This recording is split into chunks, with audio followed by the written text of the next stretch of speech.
যারা ইতিমধ্যে সৌদি আরবের আমেল মানজিল অথবা হাউস ড্রাইভার, আপনি শুধু কোটার কারণে ভিসাগুলো প্রসেস করতে পারতেছেন না, যদি এরকম রেডি পাসপোর্ট থাকে সর্বোচ্চ 2 দিনের ভিতরে যারা রেডি ফাইল দিতে পারবেন, একদম চিপ রেটে আমরা ভিসা প্রসেস করে দিব আপনার আমেল মানজিল হাউস ড্রাইভার।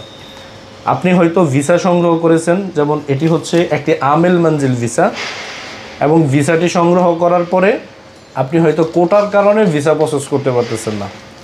এখন কোটা কি সিস্টেম এটা আপনারা হয়তো ভালো করে জানেন। যদি আপনার পুলিশ ক্লিয়ারেন্স, তারপর হচ্ছে মেডিকেল ফিট কার্ড, তারপর হচ্ছে আপনার একটি ভ্যালিড পাসপোর্ট, এবং কি আপনার কফিলের পতাকা number, mobile number, visa copy, এবং কি আপনার মেডিকেল ফিট কার্ড, আর যদি আপনার হাউস ড্রাইভিং ভিসা হয় তাহলে অবশ্যই আপনার ড্রাইভিং লাইসেন্সটা লাগবে। ড্রাইভিং লাইসেন্স ছাড়া কিন্তু আপনার ভিসা প্রসেস করতে পারবেন না। ভিসা প্রসেসিংয়ের জন্য অবশ্যই আপনার ড্রাইভিং লাইসেন্স লাগবে যদি হাউস ড্রাইভিং ভিসা হয়।